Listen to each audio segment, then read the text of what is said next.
We're going to get cracking in a moment, but before we do, this is an important announcement. The information contained in this podcast is general in nature and does not take into account your personal situation. We don't guarantee the quality of the wine or the banter contained in this content. You should consider whether the information is appropriate for your needs and your daily intake. And where appropriate, seek professional advice from a financial advisor, accountant, bottle shop assistant, or relevant qualified professional. Matters referred to in this podcast are of general nature only, and for those of drinking age, and should not be relied upon in place of appropriate personal advice or the odd glass of wine on a Friday. To make sure you get the most out of wealth, wine and wisdom, folks, please follow the house rules. Don't be a wallflower, get involved in the chat. We love to have some questions, feedback, and a little bit of commentary along the way.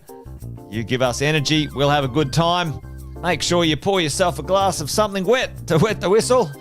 Make sure you get the banter flowing as well. Doesn't matter what you're drinking, whether it's wine, our favourite, beer, coffee, maybe it's a cup of tea, water, or even juice. Keep the good energy flowing, folks. There's some house rules. If you don't put your name down, we don't know who you are, you're not coming in. Don't spam or advertise. This is our little game of cricket. This is all about debriefing the week, folks. What's going on out there in the world, and hopefully get you some sanity, maybe a bit of a chuckle at the end of the week, so we can all be on the same page and keep moving forward. Make sure you respect your fellow patrons, because we don't let any old muck in this place. And most of all, have some fun and enjoy this episode of Wealth, Wine and Wisdom.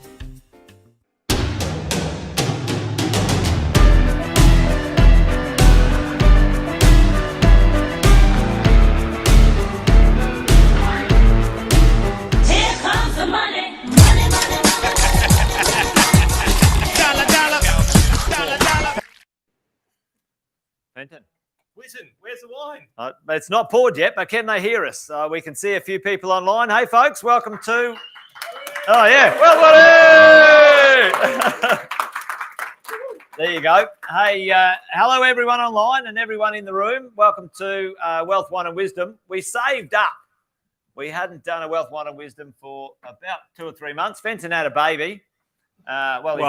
His wife did. I don't want to take all the credit. These days, well, you never know. It is that type of show. We could go there a little bit later on. It is after hours now, 5 o'clock officially. We've transitioned from educating and advising and coaching and mentoring to pure opinions fueled by maybe a little bit of angriness, rage, and frustration, and some wine when it comes to the world of wealth this afternoon. So welcome along. We haven't seen our online guests for a while, but we've got about 40 people in the room live here tonight. Give us a shout out in the chat if you've got anyone at home there. Let us know what you're up to. Whack up the chat, fellas, so we can see who's dialing in here. Which would be great. While we're doing that, Jace. We got Cherie there. Cherie's in there. Hi. Hey. We miss you, Cherie. We've got the other half over here. But while we're saying g'day to everybody, Alexis, this is a beautiful bottle. Why don't you do the honours in opening that? All right, well, talk us through it, mate. That's a beautiful present. I'll try from Brett and Trina. Thank you. In the Barossa Valley. Tell everyone how we got here at home and in the room. Why did you and I end up sort of having a glass of wine on a Friday and talking about things that are going on? So if you're new to Wealth, Wine and Wisdom, welcome aboard. It's great to see all of you here. But Jason and I have been doing this now for 3 years. There'd be a few hundred episodes, I think, now. Yeah. And we started this off at the beginning of COVID when there was legislation dropping left, right and centre. There was false news, as Mr. Trump might say. And ultimately, there was a lot of information, disinformation, bad information that was getting around, but a lot of information that was really important for business owners, investors to know about. And unfortunately, all that was there around media was fear-mongering, and it was hideous. Well done. And so what we did is we spent the days putting our collective brains together on a Friday, just the two of us, trying to dissect the legislation and then bring some sense to our clients. And we found that extraordinarily difficult because there was so much going on. So what we decided to do, rather than talk on a Friday, just the two of us, we decided to just let everybody in on the conversation. And since then, we've helped businesses and investors navigate property, where most people were wanting to sell out instantaneously when COVID hit. Imagine if you'd done that. Business owners, we helped them with the government subsidies and instant asset write-offs and helped them stay up to date with all of that news that was coming and helping dissect information and bring it ultimately to you guys so you can make better decisions. And so the quality of your... Jesus. It's going to be a night, ladies and gentlemen. Do you want some more? I just think it's a half. It's only one. It's a half a glass. It's a half pour. Jesus. Jared, if you're out there watching, this one's for you, mate. I'm not the only one who pours into a bucket. But ultimately, that's what it's about. And as COVID started to settle down, the media didn't. And ultimately, wealth and business is a journey that's tough enough to navigate at the best of times. And when you've got what we call clickbait journalism going on in the background, which is only going to feed you negative stuff about what's happening, our job, as we see it, is to bring a bit of fun, but also some common sense and bring some facts to the equation so that you know what's going on and it's not all about headlines. Yeah. Well, the early version, the working title was Drunk and Disorderly for the first few episodes. And, these days, the idea of a glass of wine to debrief with someone that you trust and bounce off is really the conversation. At the end of a week, you've been out there doing the do. Who do you talk to? Who do you debrief with? And, that's one of the things I value about our relationship, brother, that we get to do that. And, we thought it was special for us, not only to support each other, but also the information that we could help people with. And, welcome to the show. Yeah. How do we do it? Andy? Usually it was a little bit loose and fast, but these days we try to keep a little bit of something, let's call it a structure in play. We'll call it a structure. You can be the judge. And so we decant the week. So we have a look back, see what's been going on, dissect what's been happening in the week so that we can all have a little bit of a conversation and get some better context on what's really going on out there. We've got our favourite, which is the number one menace. And ultimately, the number one menace is, who are the people who are making decisions or creating impacts in your world which aren't necessarily helping you or the people around you. And then we look at the perfect pairing. Right? We figure out, well, based on all the challenges that are out there, what are some of the great solutions and different ways that you can look at the world around you in order to make a little bit more sense in the craziness. And then we try and dissect the quality of the wine that we're drinking. I usually let Witten here do that as a wine connoisseur of many years. Mate, what do you think about this one? It tastes good, Andy. Is it a red or a white? I'm pretty sure this one's a red. You certainly have a better, what is it called, an olfactory palate, whatever that is, than I. I offended Andy mortally when I was drinking $5 wine, clean skin from a plastic glass, and he almost unfriended me. He said, seriously, Witten? And then he sent me some glasses, and they're that nice, I'm too afraid to use them. And he sent me all this fancy stuff. I'm usually, the screw cap. But I appreciate you trying to teach me and support me through my wine lessons. But it's a nice wine. It does taste well. Tastes good. I don't know, Cheers, mate. You should debrief the wine or decant the wine. It's lovely. Thank you, Brett and Trina, for sponsoring this episode through buying the wine. There you go. So, guys, can we have the chat down here so we can see all of the participants back at home and we can say good day to everyone and see what's actually happening? Deb will put that up. She runs the chat. Those guys are running the bits and pieces. There's Chris there. Evening from Chris. We've got a few people on. We've got Peyton. I need my glasses on. But we can't see that far. We got Jeff. There's Jeff. Too much red already. It started already. Jeff's one of the regulars. Jeff, how are you, mate? Brendan. Yeah. Welcome back, Fenton. That's thank you, mate. Everyone's been saying, where's Fenton gone? Well, I'm still here. Just about. So, mate, let's get into it. I mean, there's a huge amount. We've got a massive episode today. We've also got a live studio audience. We're going to take some questions a little bit later on. All right, let's decant the week. Roll the music. Decant the week. Let's do it.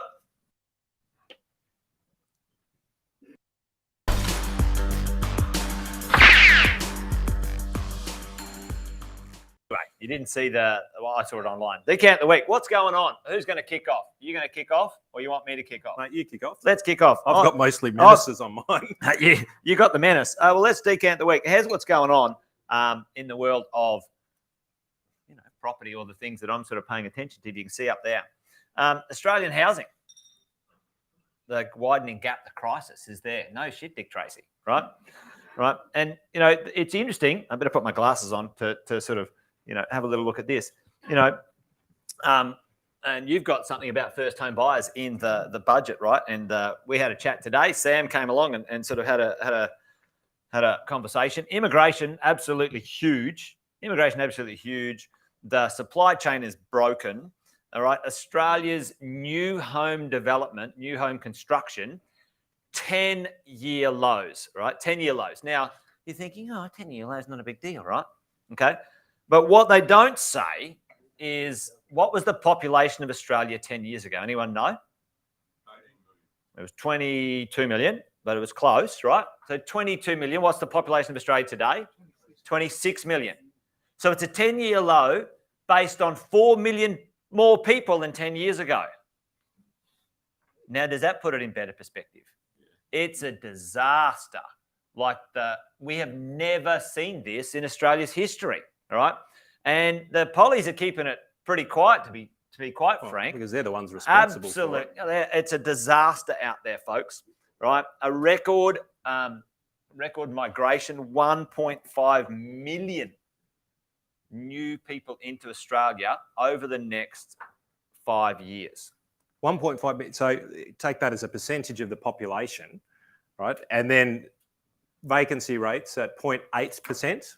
Across Australia, just over 1% on average, but you go to different places. It is not unheard of that you can search suburbs right now in Australia and there is nothing to rent. Zero. That's never happened in Australia's history. Zero properties to rent. And Sam was talking about that today. Properties turning over. Why? You're not going to move out of the one you got because you've got nowhere to go. Either sell or rent, right? And it's pretty crazy out there, folks. And the perspective for me, Fenton, is that it's not going to get any better in the next little short while. And we'll do a perfect pairing later on about that one. But let's dive into... I think my perfect pair was about getting a TP business up and running. Yeah, well, that's where people are going to be living. I'm telling you. Mobile TP business. I tell you, mate, it's got legs. It's got legs. I'm with you, mate. We'll talk later. TP's low cost. But, what would the media have you think? What's the general gist out there in the world? Interest rates are going to go up. Quick, don't do anything. Sit around, do nothing, make no decisions. Like madness. Here's some things that are happening right now, literally in the past couple of weeks. Tasmania's, Tamara's iconic headland property, Sam showed it today. $50 million. Record pricing. Record, right? So how is it that, there's a problem with the property market or blah, blah, blah. The rhetoric that's happening compared to actually what's going on, very different. They're very different story. Auction clearance rates. It was a classic. It actually, underneath that in the Fin Review, I think it went property crisis, record prices. So literally the two were underneath each other. And literally 3 or 4 months ago, it was the opposite way, wasn't it? Was. The headlines were heading towards the worst housing crisis, as in property values dropping. 3 months ago. And we had them ad nauseum. And to be honest, when you have a look at those things, it's all rubbish anyway. It's all contextual. When do you lose money? When you sell a property. Right, just because the average value went up or down, who cares? Who cares a rat's ass? Are you selling your property? No? Then, right? This is the conversation. What they want you to pay attention to is stuff that doesn't matter, right? And we should be paying attention to stuff that does matter. Things like this. 15-month auction clearance rate high. So we're now 12 interest rate rises in. The property thing's going to collapse. Well, how do we have a 15-month high of clearance auction rates? Something's not adding up. I'm looking for those facts, Fenton. Yeah, I've got my white hat on going, this is bullshit, right? Give me some facts, right? Melbourne semi that sold for $2 million over its $3.1 million reserve. I don't know, maybe that agent. Is that because of Bitcoin? It could have been. You never know, right? But again, a Melbourne semi, really nice, right? It was on. It was on the market for 3.1, and we had a chat. Jeff, you and I were talking about last night. 2.5, buy that thing in Iconic. And I get it. So they had it on for 3, and someone paid what? 5.1. What do you reckon? Do they care about getting 90% LVR from David over there? No. They're probably rolling in with cash, right? They just want the thing, all right? And Brisbane, record to be set this year. Smash it, right? This is actually what's happening. And we've got an agency up there, right? We had two young students, right, in their early 20s from Singapore, come into our office. They wanted to rent something, all right? We showed them around. There was very little to rent. They wanted something nice, right? We said, oh, sorry, we can't help you. They came back the next day and they said, Mum and Dad have given us $2 million. Show me what we can buy. Fucking what? What? I'm not kidding you. Mum and Dad, if you're watching, that's the bar. Yeah. That's where the bar's set. And can I get adopted by those people, right? No, who wants Looking mum and for dad children. like that, right? Okay. What we don't get, what we don't understand is in certain places and spaces, when we're talking about the demographics right now, it's something to keep an eye on. We talk about Japan all the time. This one here, right? In Japan, the oldest communities, the kids are gone, right? I don't know. So what do you pay attention to? Are you paying attention to, America, fighting with someone, or are you paying attention to the economies that used to be the biggest and now are declaring situations of emergency, national emergency declared in Japan? What is it? What's the national emergency in Japan, folks? The birth rate. Yeah. There is nothing that's going to stop the decline of the Japanese economy, because now the average age in Japan, 30% of the people in Japan are aged over 65, 30%. And by the time they get another 20 years down the track, their birth rate is through the floor. It's less than 1, right, in their birth rate. Okay, It's going to be a fun recovery, though, isn't it? Ooh, yeah. Well, the way back to prosperity. Let's one go. for you, All one right. for the country, one for prosperity. Will they be putting Viagra and something in the water? Everybody drink up, Yeah, right? unbelievable. I'm not drinking sake again. There's something like going on, right? Because the birth rates are down, and if you don't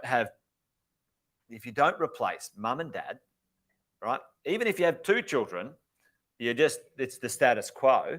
3 is growing, and so the strategies, the countries that have open strategies, Japan has very strict immigration laws. Australia's like, okay, well, we don't have enough people. We need to get some in, right? Same with New Zealand, but Japan is on the decline, folks. Right? It's a national emergency in Japan. One of the most amazing places to go visit, and their taxpayer base is declining. Their infrastructure will not be maintained by the population they have. They have to change that, right? Okay. Australia, I think, whether it's smart or not, Fenton, Australia has one plan, is have people with money and skills come into our country, right? Whatever you agree or disagree with this, it's actually pretty good economically, but it's causing problems, and they're not managing it very well. If you guys weren't paying attention, for the first time ever, we did a very serious trade deal with China. Our first, India, sorry. Okay, in 2020. Okay, and get this, right? Who's going to be the biggest population? And China just came out with demographically. They said, "Oh, holy shit!" They're on the decline as well. Like we've got a problem too. Well, Our they're population missing is declining. 300 million people. 300 million How people. the fuck do you miss 300 million people? I thought they were good at math. Yeah, Weren't they? Clearly not. Well, it's because they go from right to left. Yeah. Yeah. Yeah. Yeah. All right. So, India's on the rise. Okay. So for all of us, everyone sitting at home listening in, what does that mean? What does that mean to us right now? And in my world, what does that mean to real estate, right? Here's what it means to real estate, right? Right now, we're sitting in the number one destination for Indian students. You heard Andrew talk about it last night, right? What does that mean, right? So here's the stats. Every month, right? Every month, 1 million Indian residents turn 18 every month. Every month. A lot of parties, you're dead right, every month. Jesus. Right?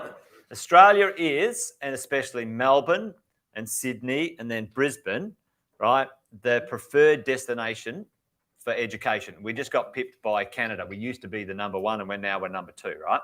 Because we're safe, right? And on average, that country, all right, don't answer that. That country is amassing significant wealth. And by all accounts, unless China pulls a rabbit out of the hat, they are going to dwarf China by 2050, right? Right? By many hundreds of millions of people. And Australia's done a pretty good deal with them right there. So then that has flow-on consequences as well, because when you think about long-term demographics, and there's a lot of these conspiracy theories about oil, US currency, China taking over as the next superpower. You need sustained growth over long periods of time, not short mass increases, but you also need the affluent side of the equation to do that. And so if China actually starts to go into decline, and this is just theoretical, well, then that potential power shift starts to waver. Yeah. Right? Because all of a sudden you don't have the population coming back through. It's not going to keep exploding into the next realm. So capitalism, even though they're not a capitalist country, but they really are, they're a communist capitalist country. It relies on growth, which is basically the virus mentality. Divide, spread, grow, take over more. And the more that you do that, the more people, more resources are needed, the greater the size of the economy, and then all of a sudden you become a superpower. But if that goes out of whack, and then all of a sudden you end up with a lot of internal problems, and you end up with, and I wouldn't want to say it, but the days of Tiananmen Square, where you end up with social uprising, because what ends up happening is you end up with too top heavy, which means that the young are trying to support the old, and there's not enough money there. And as a result, something has to give. So when we talk about geopolitical issues, long term, I think this is something that we need to kind of be looking at, because people are always worried about the conspiracy theories of China becoming the next superpower. And I reckon it puts that into an interesting balance mix. Well, it's interesting. We did, some of you guys might have seen one of the demographic political fellows that we heard at. Wasn't Dent, was it? No, it wasn't Harry Dent. Wanker Dent. No, not that guy. Don't listen to that guy. I start crying every time he talks. He accidentally got it right once, and he's been flogging his book for 30 years, like turkey. Anyway, the idea right now is that those who have the most people in their economies are going to take the economic power. That has always been the case, right? And we've only experienced, and most of us haven't lived, 200 years or something. Anyone got any like elixir of life or whatever, right? So, 200 or 300 years ago, if you had the most people, you had the biggest economy. Yeah, right? Then comes along, the Industrial Revolution. And so if you've got machines and you know how to operate them and you can do that stuff, the likes of America and other places, they industrialized quicker than those places that couldn't. Yeah. Right now, everyone else, there's the same machines in America that there is in China. There's the same machines that there is in America as there is in India. They're all the same machines. You can get them all over the world. Matter of fact, you can get them cheaper and better and faster locally because they've just copied them, right? Okay.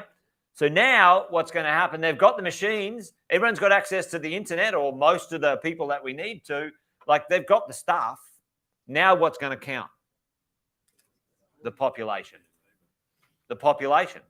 Now that counts. Now when they all know how to use those tools, those machines, that technology, and there's $1 billion, $2 billion in that economy, in that GDP, it's absolutely 100% going to happen. The biggest population will be in control. Now, I don't think that's going to be bad at all. I don't think it's going to be like, oh, you know, I think that's a silly sausage way to look at things. Shall we manage our own country? Yeah, sure. Totally, 100%. The interesting thing is that Australia has a 2050 plan, and Sam mentioned it today. What's the 2050 plan? What's its number one thing? 40 million people. Doesn't talk about its GDP, doesn't talk about its companies, doesn't talk about anything. Why does it need 40 million people? Sustain. When we have 40 million taxpayers in this country, we will be unstoppable. Our ability to be an amazing country is only held back by our lack of population and infrastructure. And leadership. Oh, well, you fuck up. Actually, true. Let's get some leadership. Like you know, and I'm a big fan of that. Like, which leaders in this country, who's going, right, we got to, they've got this 2050 plan, but they're making decisions based on like 2 weeks of getting popular vote. It drives me insane. Anyway, I'll get off track, Vincent. Last but not least, for me, have a look at that. Have a look at that. Where are the skilled workers coming from? Where are they coming from, folks? India. Yeah. And no one noticed it. Nepal. Wow. Look at that. Yeah. Almost as many as. Yeah. Right. This is the sort of thing that we need to understand. All right. Here's what I know. And it's not profiling, and hopefully no one takes offense to this. We know this because we have a lot of new immigrants to the country in our property coaching mentoring program. They come from different places in the world, and they go, what? You can like join and get coached, and people will fucking show you how to be wealthy in this country? Fucking mind blowing. They're like, take my money. Like, I'm not kidding you. We have families getting together to afford to do this stuff. And they're like, this would never happen where I come from. Are you serious? You're kept in a caste system, or you're kept here, right? What we experience is those who come from medium density, high density living, right? Usually Asian populations. They love the inner city high-rise buildings. They love those buildings. That's their lifestyle. They love that lifestyle. And Australia's like amazing. The majority of people who are investors from, let's say, India or that background, right? What do they love? Land. They love land. They love, like, half of the people who buy the house and land are people from that background. They're like, there's no way I could ever buy land where I come from, or now this is my new country, I'm going to take advantage of this. And it's really interesting thinking about that. Stop thinking about what you would do, right? Because you're not the future of your wealth when it comes to who's going to push the values of your real estate or other bits and pieces. It's the new people, it's your children, and the people coming in are going to push the values. What are they going to do, right? Which is interesting. So that's it from me, Fenton, to count the week. Hopefully that was useful, but, you know, there's plenty going on. But here's the drill. There's a lot of people in and coming to Australia. There's nowhere for them to live. Like, that's a disaster. On the flip side, if you want to be on the one side of that ledger, own real estate, be in charge of an asset, because irrelevant of what happens in the world, people still need a place to live. End of story. End of story, right? Okay, and that's me, done. What you got on the menu, big fella? Mate, I've got a bit, but it's kind of a little bit of decant the month because we haven't caught up for a little while, but it's also the number one menace. So I reckon we'll jump into the number one menace. Go, press the button. I don't.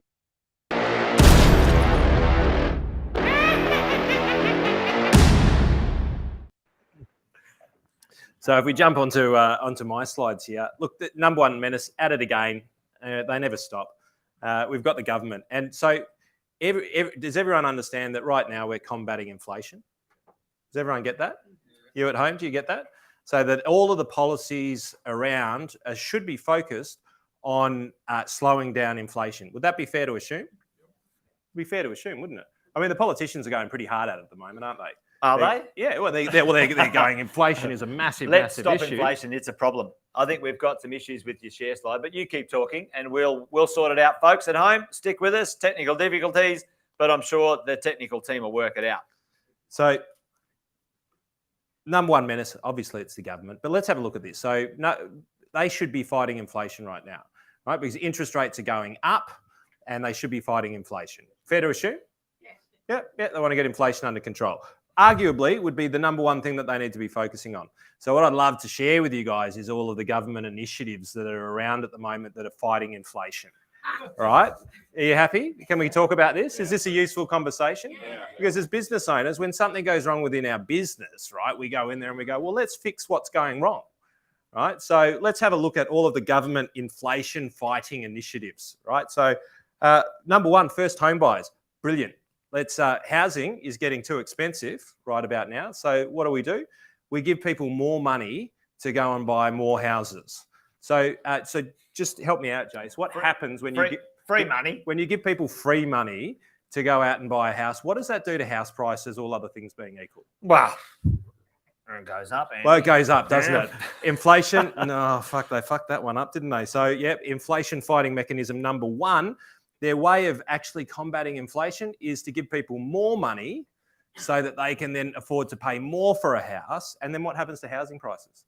They just go up to compensate. It's already happened before. They did it in the middle of the COVID crisis. They gave significant grants to all of those people who then went out and took advantage of it. But property prices almost went up by about 10% in a month. Well, you give away, and we did it and depending on which state you were in, it was between the $50,000 and $65,000 of real cash in your pocket that you did not have to save, you did not have to find, you did not have to earn, nothing.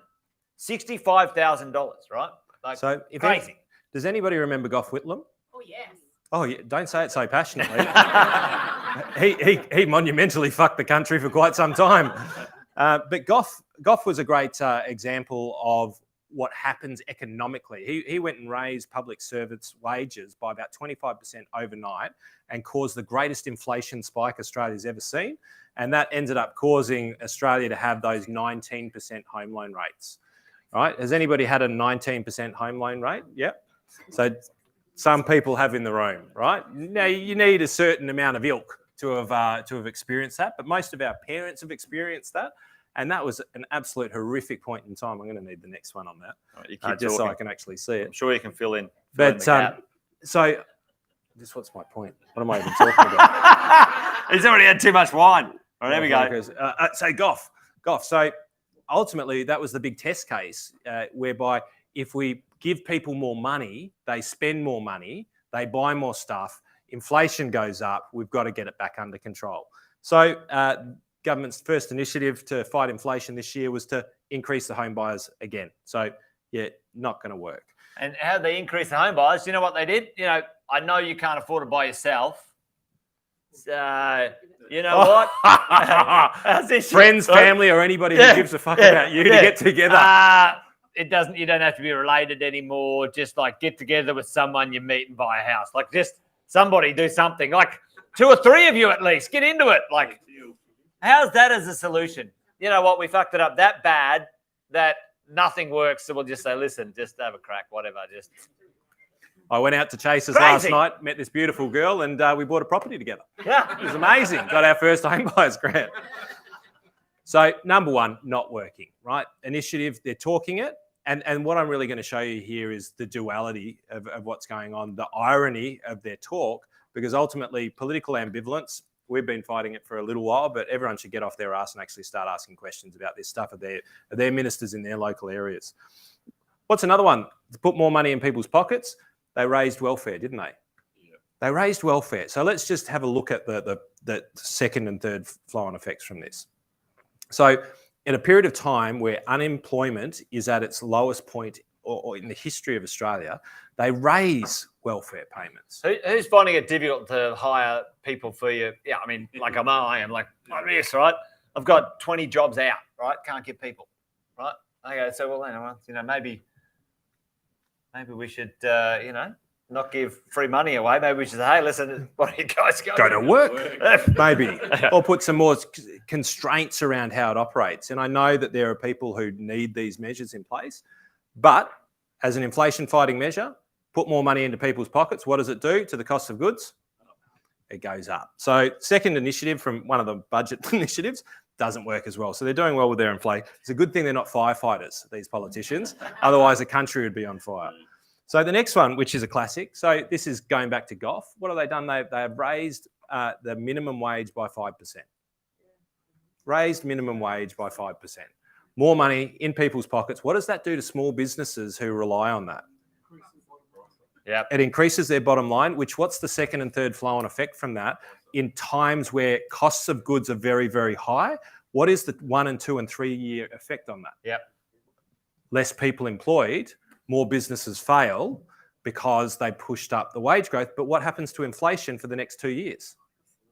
It goes up. But it's an interesting one, and dovetailing that one into immigration, right? So I can't remember who I was chatting to about this, So someone is new to Australia or is on a working visa or something.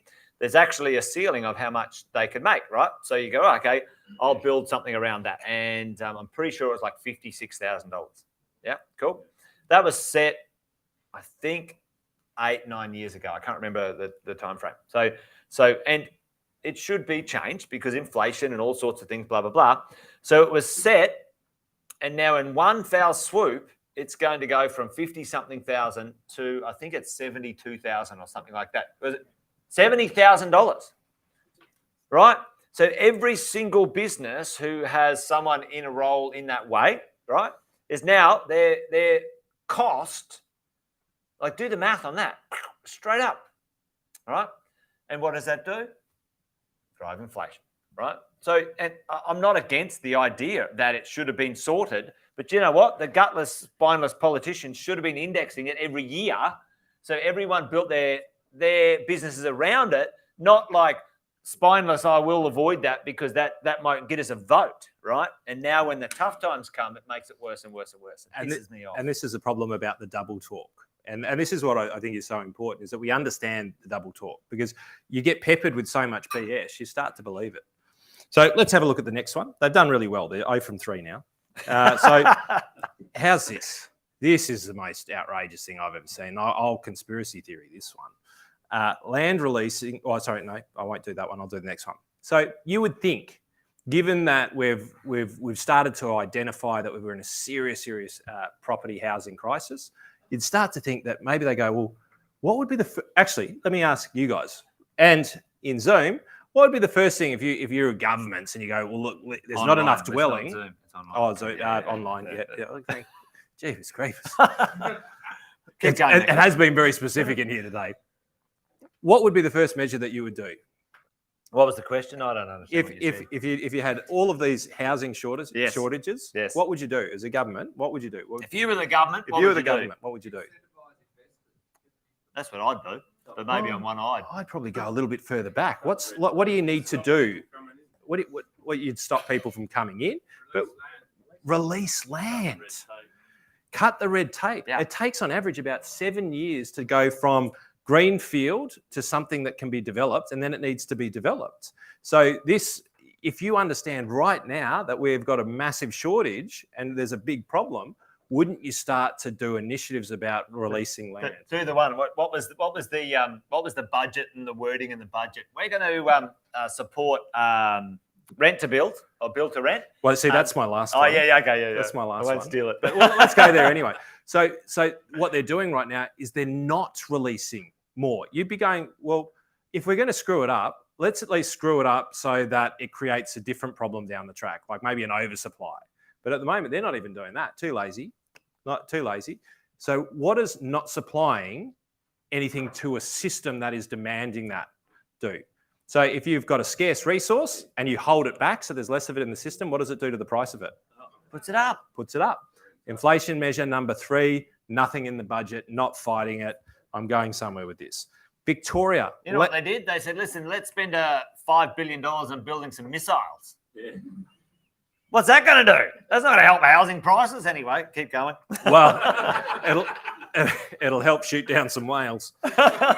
Then they've got the Victorian land tax. This is unbelievable. Like, this is down in Victoria. So they've increased land tax they decreased the threshold of land tax in Victoria. Oh, that's proposed, I think, at the moment. I'm not sure if it's through yet.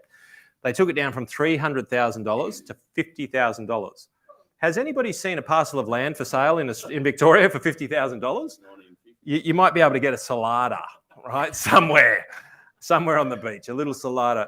No, so literally so this is meant to curb the cost of housing. It's meant to, be disinflationary. And so just riddle me this. You've got a property in Victoria. You're just paying now an extra 2% tax on that. What are you going to do? Put the rent up. What does that do? It's inflationary. They're 0 from 5. And then we've got great, mate. They've got the build to rent initiative. And when I was reading through the budget in this, I found the most wonderful wording. It's amazing. It's like this stuff gets proofread. I'm dyslexic. I can barely read, right? But when I came past this, it was one of those wonderful glory moments where you just marvel at the stupidity, right? It went, blah, blah, blah, build to rent initiative, provide affordable housing in Australia, detail, all of the detail in there, which had nothing to do with affordable housing. And then it goes, in the hope. There's your budget. And that this will create more affordable housing. In the hope, like, as a government, they're pretty firm on what they state, aren't they? We will do this. This will not create inflation. We are for the people. But we hope it'll create a little bit more. It's double talk. It's intentional double talk. They can go back and they say, well, we hoped it did in the past. But here's the thing. And Sam alluded to it today. If you look elsewhere in the world, do you think build-to-rent schemes reduced the rental cost or increased the rental cost on average in Europe? I think it's mostly Europe where it's Europe and the US. US. Yeah. Do you think it increased or decreased it? It increased it. Well done, government. Affordable housing option, build-to-rent, just increased the average rent, which is what with inflation? Coming up anyway. Which is inflationary. So everything that the government have been talking about is how bad the inflation problem is and how we need to get it under control. You show me one measure. Do I have my slides up yet? Bugger, I don't. That's a painful one because it took me a little while to do the next slide. But do you know the only measure that I think the government has got to defend themselves against inflation? I'm going to show you guys in the room. So if you can see the little bus that's down here, it's got Phil Lowe that's being run over. For those of you who don't know, he's the Reserve Bank chair. At the moment, and I've been defending him for a little while, I think he's made some reasonably silly sort of comments at different points in time, but he's got one mechanism to control inflation, and that's interest rates. And what he needs is a government producing policies that don't make his job harder. And the problem is right now, they're throwing him under the bus, well and truly. Yeah, they're skidding on him. They're literally dropping the hammer and going through the gears right on his head. And you watch, they'll go to kick him out, and very few people are going to want the job. So you'll probably end up with somebody very young, very junior, who'll come in. This is my prediction. Very young, very junior. Usually they're right, Fenton.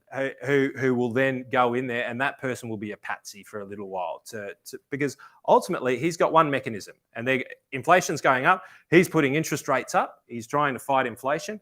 But every move that I see that the government are making is inflationary. Every single move that they're doing, raising wages. And here's the reality. And it's not a good reality, and I don't want it, but it is the case. And the reason why, was it Keating who said the recession that we had to have? Right? Not necessarily in the context that he was talking about, but at times where we've overcooked the economy, we need some hardship. We need to stop spending. We need to actually feel and wear some tougher times in order for inflation to come down. There's a fantastic interview. Who was it with? Costello and Anderson. I'll tag you guys on it. Like, it's a really good. Basically, none of us are going to pay for what we did in COVID. Who's going to pay for it? Our children, right? Low debt is a youth policy. That's what they said. Low debt is a youth policy. Yeah. And right now the government has ramped up. So a bit of background. The GFC, when we went into the GFC, do you know how much debt we had? Zero debt, close to, right? That was a Costello policy, and it was a youth policy, right? Don't make the young pay for our mistakes. The GFC happened, and then we had to print money, and we started borrowing money. Sorry, we printed money throughout the GFC. The reason why we survived it better was because China was on fire. We were digging up resources, but we also had a really good balance sheet because we had no debt. Everyone else was in the same situation. Greek had been there for 20 years. Like, you want to know how to be bankrupt, just go and speak to the Greece, right? But ultimately, our balance sheet was really good. So when it happened, we were in better shape coming out of it. And we should have paid for it then. We should have raised taxes. We should have put a little bit, like slowed the economy a little bit. Some in the coffers. Put back some in the coffers. Like we do in business, we take a little bit out, we put it back into the war chest, right? But they didn't, just kept on going. And then COVID hit, right? And when COVID hit, we outspent per capita almost twofold the rest of the major Western world. That's a massive number. Went up to basically $1 trillion. We should answer that. That's one of the children wanting a pizza. It's like, Dad, give me a pizza. I guarantee it. And we went up to almost $1 trillion worth of debt. And now we're in exactly the same position as everybody else. We didn't need to do it. The rest of the world did not do it. Now, that was a Liberal. I'm not Liberal. Well, I am Liberal or Labor, but I'm not going to tell you which one. But I'm not vying for a position. I'm vying for accountability when it comes to political decisions. And I think that it's our responsibility to be aware of what's going on here, because yes, we've spent the money, but now we've got this double talk going on. Well, we're fighting inflation, but all we're doing is pumping more money into the system. And the problem with not taking some pain is that it creates more in a more significant way further on down the track. And that is what the potential ramifications of what's happening right now is going to do. And the short-term impact is if we allow for this inflation to keep on getting pushed into the system, then interest rates are going to remain higher for longer.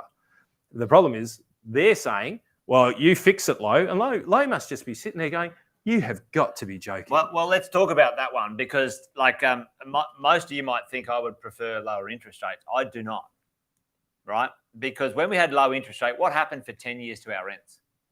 Fucking nothing. Low interest rates are shithouse.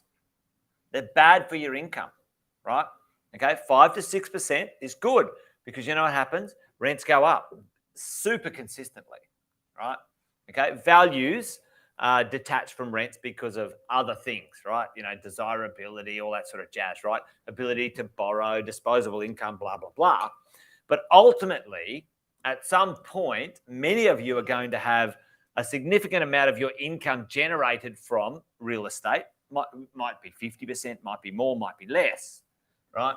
But higher interest rates, not like 10, 15%. We're talking 5, 6, 7s, right?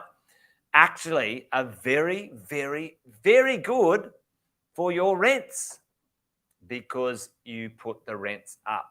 Australia went to sleep for a decade. It drove me insane. Like literally, if you look at the stats, the rents went down for the first time ever because our interest rates went down. And they should have been going up. They should have been going up. Right? Nobody wanted to take the No one wanted to pill. take it, right? So it's interesting. They're going to do it through sneaky mechanisms because they're conniving. I've got 3 more points. I'll do cover off on them quickly. We want to take some questions at the end. Questions. Yeah. So I'm just going to summarise. Victorian rules out deductions on windfall tax. Windfall tax in Victoria, basically, if you've got land that doesn't have a dwelling on it and they rezone it and you make a profit for the first $100,000 to $500,000 worth of revaluation increase. So if you had $1 million worth of dirt and they rezoned it and all of a sudden it was $2 million, for the first $500,000 you pay 62.5% tax immediately to the government. It's all right. I know it's all right. They're not bastards. I'll give you a loan at 9%. But you've made 500,000, you've still got 500,000 to go. So they discount the tax for the next exponential amount to just the minimal 50%. Right. So they've gone, well, this is going to help, right? So then what do you think the property developers said? Whoa. If you do that, then that's going to do what to the cost of housing? But the government have got their bonus payday. So then, this was a great one. Love this. You can tell I've got a lot to talk about over the next few weeks. But then they raised payroll tax in Victoria. Who loves payroll tax? Ooh. Payroll tax is a tax for employing more people and paying more tax in general. So they go, well done. You're employing now 100 people. You've got a wage bill of over $500,000 in Victoria. So here's almost 5% tax extra, just for employing people. Doesn't go to the people you're employing. Doesn't go to you. No. What do you give for it? Nothing. It's like, and here's the thing, you don't want to employ the next person, do you? You want to go, let's keep it under so we don't have to pay 5% on all wages right across the board. And they bundle you and stuff, yes. So I love the quote because it was and there's this brilliant photo of Dan Andrews looking at Tim in the photo, the Victorian Treasurer. He's like, I think it was like, did he really just fucking say that? And it was, Treasury insists payroll won't cost jobs. Payroll tax won't cost jobs. I can bloody guarantee you it will. There is no way that is going to do anything for jobs in Australia. So here's the thing. Everything that's happening right about now is about taxes and it's all inflationary. I don't actually know of any disinflationary measures that they've got other than throwing Lowe under the bus, literally. And he'll get out of there. He'll just be like, that was a shit fight. But do you want to go to a positive thing? Why not? Yeah, let's go to positive. Mightn't really be positive. So Apple Pay. Did you hear about Apple Pay? I did. Apple Pay. Does anybody know about Apple Bank? Does anybody know about Apple Bank? Interesting. All right. Well, let me ask you this question. We live in interesting times. If Apple created a bank account which had reasonable interest rates in there and launched that, how much money do you reckon they would make in the first 4 days? How much money do you reckon they would attract as saving deposits? Well, shit, that's high. So that's up there. So what's the average bank account getting now? Just general amount in the bank account, irrelevant of balance in Australia. All right. So if I said to you, all right, I'm going to launch a bank, and I'm going to pay you 4.5% on every cent that you've got in the savings account, in that account. What do you reckon? Anywhere in Australia can compete? No do you know way. you can do it on your phone? A transactional account. It's an everyday account. It's not locked away. It's not nothing. You can Apple Pay. You can Apple Pay. You can buy Apple TV on it too. Apple. Yeah. Oh, yeah, there you go. What do you reckon? Heaps of people. In the first day, $4 billion in the first day out of the American banking system went from 0.5% interest to 4.5% in Apple's bank. So let's have a look at the downstream effect on this.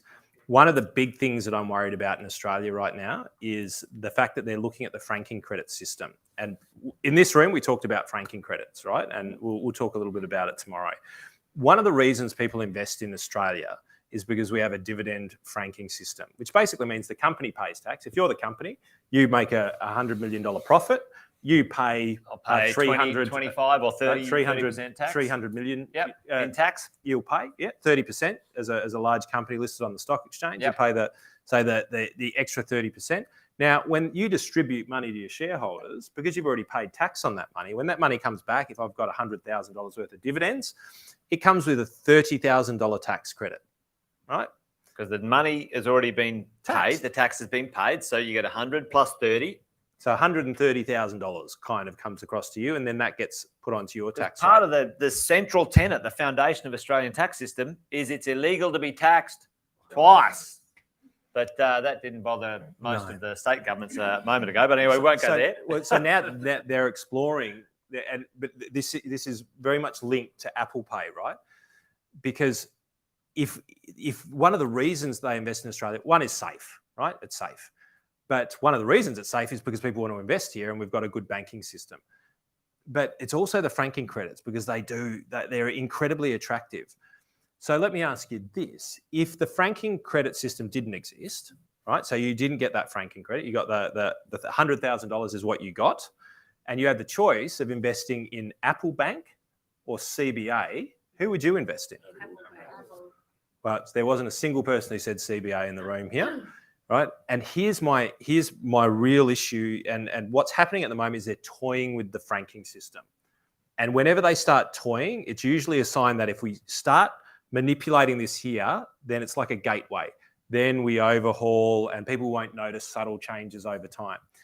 If we lose the franking system in Australia, which isn't on the cards right now, but they're toying with it. But if we lose that franking system in Australia, then the whole market is, what would you invest in Telstra? Or would you invest in Skylink? Would you invest in Wesfarmers? Or would you invest in plug in a super Audi over in Germany? Thank you. It takes away our competitive advantage as a country. One of the core benefits and one of the core reasons that people invest all around the world, one of several, but a core one is because of the franking credit system, and it's also in many of your super funds. And even Australians would start to go, well, if I don't get the tax benefit, why wouldn't I just go for the best company in the world in banking, in food, in replay? And then what that does is that puts us on a level playing field with the rest of the world. And as 2% of global GDP, so as 2% of production in the world, do we want to be competing with the rest of the world on a level playing field? No. The ramifications of that is we become a mining resources country, and that's it. People invest purely in there. So bring us back from the edge, Fenton. So, well, here's the thing. Well, it's our responsibility, yes, right? As people to voice, shine the light, show me the way out. And it really, you can paint a dark picture, but the brighter picture is taking responsibility. Political ambivalence is something that is prolific, and I think it was Costello who said that politics is downstream from culture, culture is downstream from values. And so ultimately, the only thing I think that we can do is hold true to our values. And if our values are about prosperity, our values are about our children, our values are about better business, our values are about a better way of doing things, that is the way that we can all impact. But it's how we communicate our values to the people, our ministers. Because if we don't communicate to our members, who are the people who are responsible for communicating up the value chain, up the political chain. If we don't do that, then they've got plausible deniability that says, well, nobody's making any noise, so we're just implementing policy. But if all of us start to actually live our values and start to communicate from our values, then we've got the ability to change. And change happens small bits incrementally over time. The opposite side of the equation is we sit back and we go, you know what, they're fucking the world, but it's all about me, so let's just take care of number one. And I think that we've got to do both. We've got to take care of number one, and we've got to start communicating better with the people who are ultimately connected to the people who should be held responsible out there. And don't listen to the fear-mongering, cut through and listen to what's really happening so that, you know, we can actually make a change together. And I know that sounds so, I feel like I should be at Woodstock. Hit the song. But the point is this, right? If it's not going to be you, then who? Exactly. Right. So, and you know, philosophy, this the idea, like we can, you know, do what we can for ourselves. And then if we're taking care of ourselves, which I think is important, take care of yourself first, you can take care of others, you know, and part of that is, you know, making sure we understand and communicate the importance of, you know, managing this amazing place we've got, which is Australia, you know. So I'm pretty happy to live here. Benton wants to run for politics, so we'll vote him in. What do you reckon? Whitten for PM. But so let's throw the positive side over it right now. Where's Australia at right now? What is the biggest theme in the world right now? Almost. I'd say that's a big growing theme. But what's the biggest theme? Yeah, American debt. American debt? No, there's themes within themes. What's the biggest one? Green power. Green power.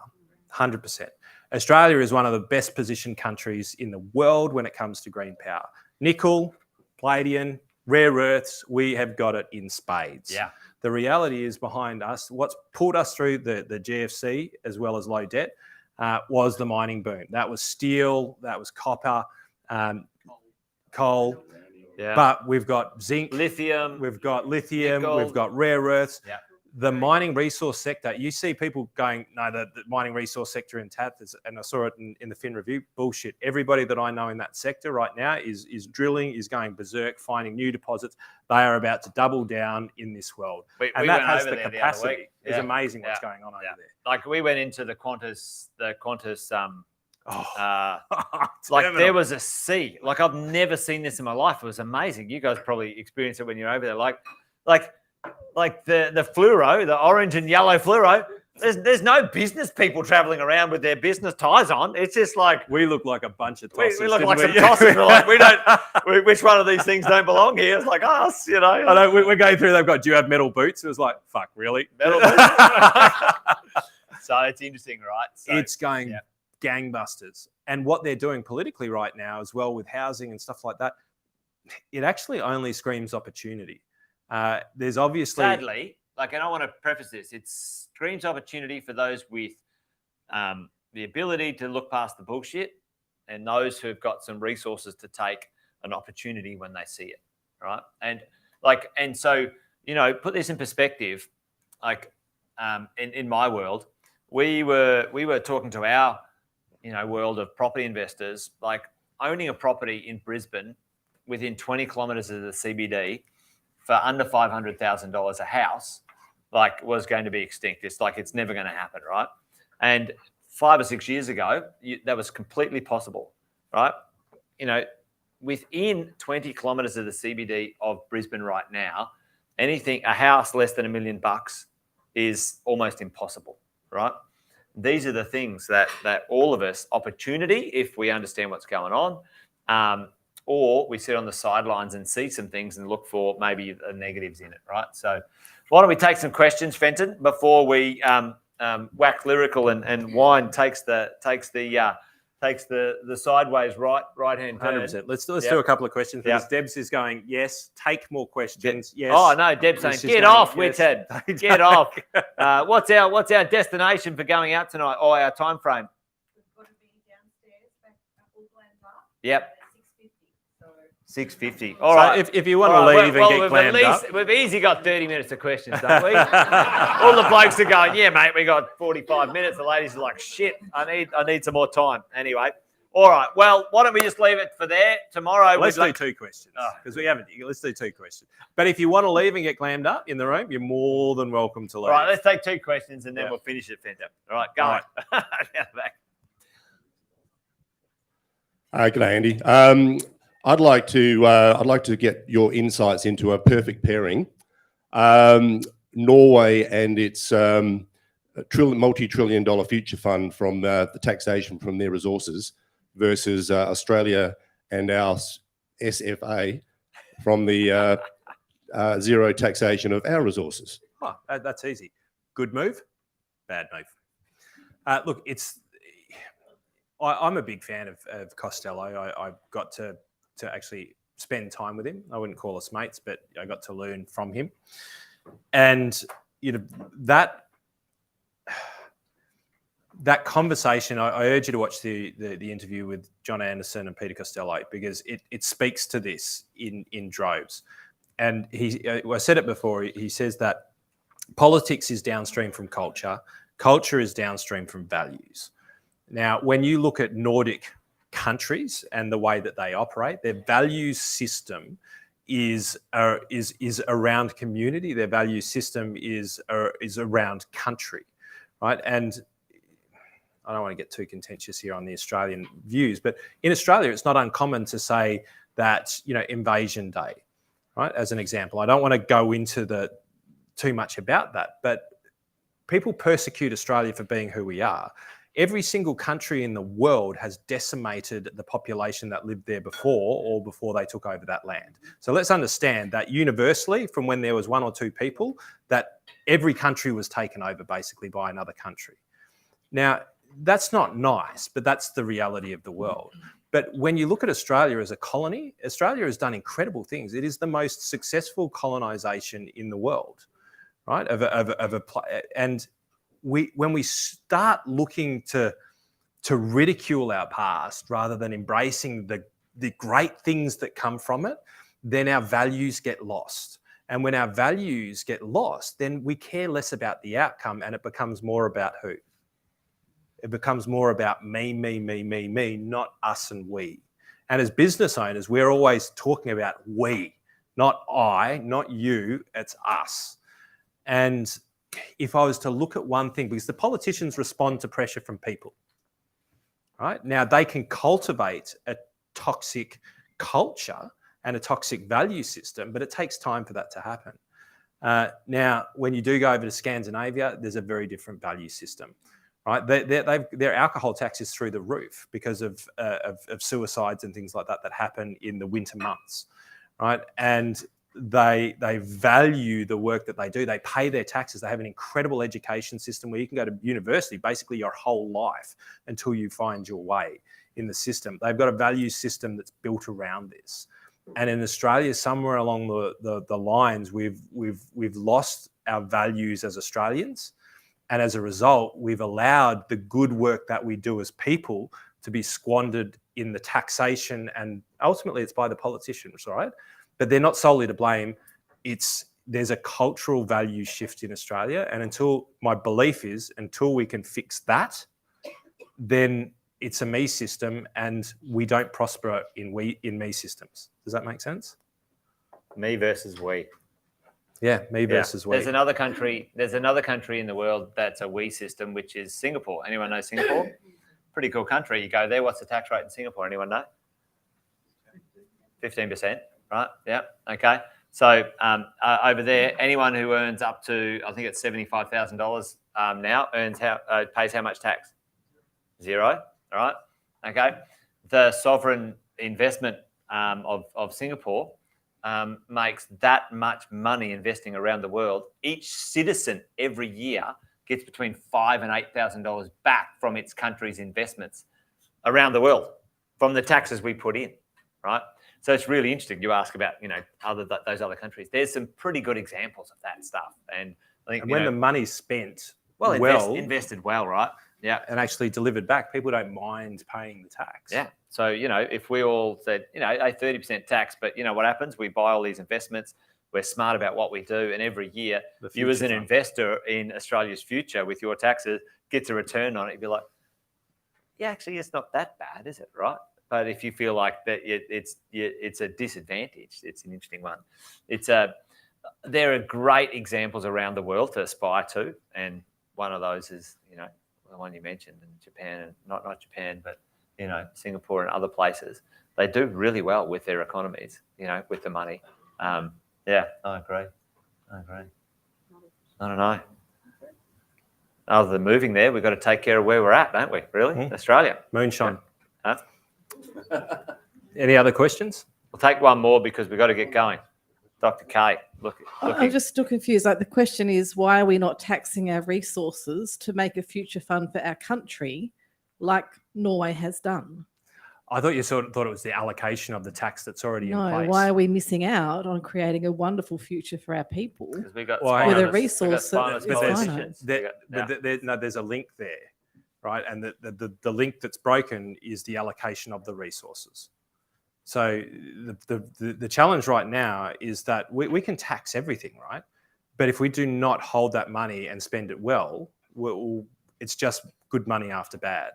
Now, but we're not taxing them, the resource companies. So there's multiple different levels of this, right? So we can push companies in order to pay taxes in different countries, and they're trying to manipulate the system so that they can't avoid paying taxes out here.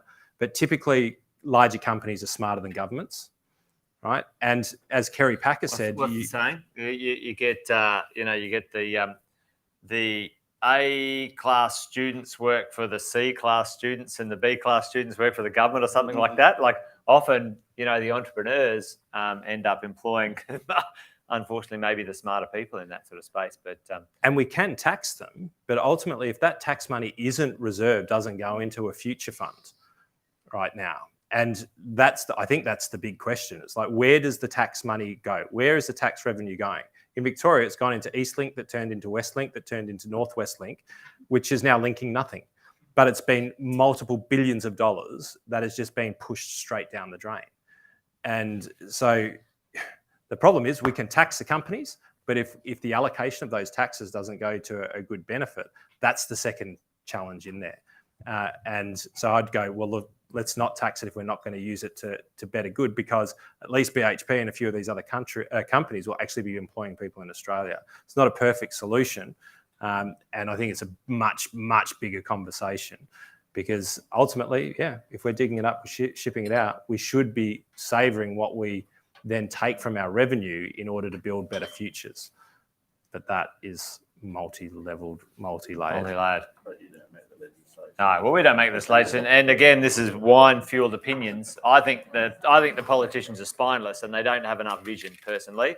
And they should be taxing in our country those multinationals that pay low to no tax and keeping the resources in our country. I think they're gutless, but maybe they don't have the capacity.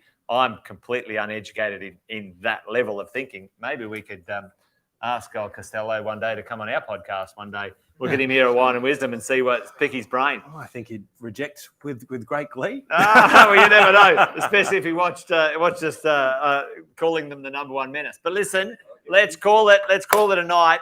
Thanks for hanging around, everyone online tonight.